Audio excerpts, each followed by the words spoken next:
The Life of ilovethemeaningoflife.com. The image that you have of yourself in your mind is not a true reflection of the self. It is not as if you are seeing yourself in a mirror. What you are seeing is an image that you have created of yourself in your mind. Images of the self are created according to the self's opinion of what the self is. Opinions can change and so alter the image that the self has of itself. The self's true image of what it is cannot change because it existed before the self began to intentionally create anything according to its desire. The self's first image is its true image, and it is this original image that is replaced due to interaction with the physical, material realm, and the influence of those who have already forgotten their true image. The true self is incorruptible, and so is its true image, and the part of the mind that the self's true image exists in. These things never change, they are eternal, so is the unconditional love and truth contained therein. This is the place where your life journey began, and it is the home that you seek to return to. It is a wise person who asks the right questions, and the question, "What am I?" leaves the self open to the influence of ego, so the wise question to ask is, "What am I not?" The self is not what it has created, but rather it is the creator. The mind is not a mirror, it is more like a book on which images can be drawn and seen by the self which observes them. The observer is not that which is observed. An image of the self in a mirror is not the self, if it were then there would be two of you. Likewise, an image of the self in the mind is not the self. There is only one self regardless of how many images the self creates of itself. When people ask themselves the question, "What am I?" it is an indication that they have forgotten their first and true image of the self. It is also an indication that they have begun to realize what they are not. This is the true meaning of the awakening.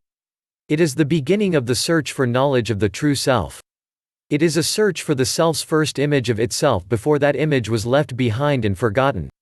In the beginning, when the self first became aware of its existence, it found itself in an empty space, i.e. a virgin mind, and its very first thought to be formed in that mind was, "I am." The second thought that was formed in the mind was a question, "What am I?" The self then answered that question by forming a personified image of what it felt itself to be, and that true image of the self formed in the mind. I will tell you a mystery. This first image of the self is referred to in the book of Genesis, chapter 1, as the first man to be created. It is the original personified image of the self, and it was formed in the undivided conscious mind we refer to as heaven. What you have to realize is that all that is formed in the conscious mind is then copied as a memory in the subconscious mind, which is referred to in Genesis as the earth. The second man to be created in chapter 2 was formed from a memory, dust of the earth, of the first personified image in chapter 1. When the self focuses its attention on an image of itself, it experiences life through that image. When the self created Adam from the memory of its first image, it then had two images of itself to experience life through, one the original and the other a copy, and both were in a state of grace. It is when the self forgets its first and true image that it no longer knows where it is going or why. Listen and understand. Your first image is your true image, and that image still remains in your superconscious mind. It was through that true image of the self that you experienced life in the beginning.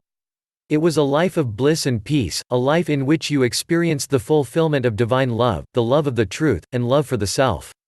So what happened to that blissful, beautiful experience of life? What was the cause of its loss? And how do you find your way back? Whatever is created in the conscious mind, is also replicated as a copy in the subconscious mind for remembrance. This includes the self's original image. A copy of an original is not the original, a copy always exists separate from the original.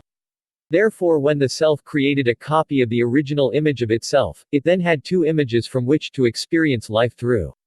In the beginning, the self's copy of its image was a perfect copy, but there was a difference in that the self's original image was incorruptible, but the copy was not. Do you not see what is wrong? You are experiencing life through a corrupted image of your true self, and because of this you do not know your true self anymore. I am here to remind you, and to show you how to once more experience life through your true image. Before I go further, I want to be sure that you have understood the following. The self that you refer to as I is an immortal, unchangeable sentient being, living, conscious, aware. The self's original and true image is unchangeable, because it is of love and truth. These things are the same for all sentient beings, and that is why all sentient beings are worthy of being loved. In the beginning, all sentient beings experienced life through their true image. This is why all sentient beings are capable of expressing love, and feeling the simplicity of righteous truth. Now I want you to imagine what your experience of life was like through your first and true image. First of all, you had no memory, you didn't need one because every moment was the same as the last, and each moment was filled with awareness of the self's existence, the feeling of truth and love. Such a state of experience makes time itself irrelevant. The self's first experience of life was inevitable, but it was not intentional, it was not a chosen thing because nothing else was known from which to make a choice.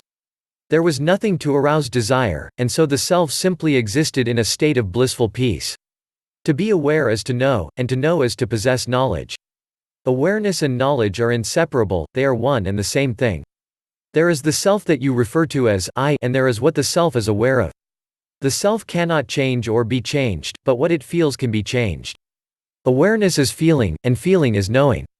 The self must exist first before it can experience awareness, feeling, knowing, and therefore the self exists independently of these things. When the self enters a state of dreamless sleep, it is completely absent of awareness and does not even know of its own existence, and yet the self still exists. This is confirmed when the self either once more enters a dream state or awakens. The self's existence is not dependent on anything that is outside of the self. We can now take another look at the beginning of the self's present life journey, and consider what has happened to end the self's original state of blissful peace. This is what you need to understand before you can achieve ascension and enlightenment. All memories exist in the subconscious mind, but they did not originate there. All memories are copies of what first originated in the conscious mind. That is the true meaning of, as above so below. The self's first and true image was formed in the conscious mind.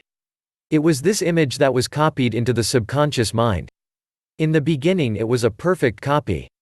The self experiences life through the image of itself that it focuses its attention on.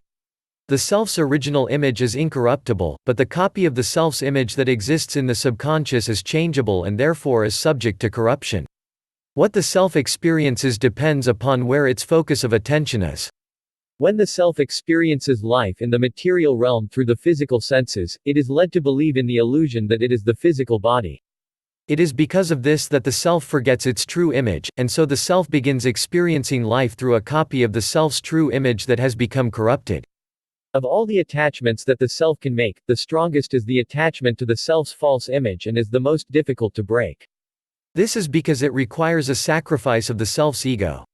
It requires the rejection of the image that the world has led you to create and believe in, which is based on the judgments of the blind and the ignorant. Images are like clothes that the self wears. When you take off those clothes that the world has given you, and stand upon them without shame, like little children, then your true self will be revealed. There really are only two questions that matter in life, and these are: 1. What is the nature of reality? 2. What am I? If the death of the physical body was an end to the self's existence and to awareness, I would have told you so. It would have been far easier to convince you of that, but it is not, and I am going to show you the mystery of unconsciousness. When the self experiences a state of deep meditation, its attention is fully focused on what is in the mind. It is because of this that the self is completely unaware of any information from the physical senses. When the self is in this state, the material realm, including the physical body, disappears into forgetfulness. In other words, the self is freed from the body but is fully conscious and aware. Awareness is feeling, consciousness is seeing. The question is, what happens to people in a coma?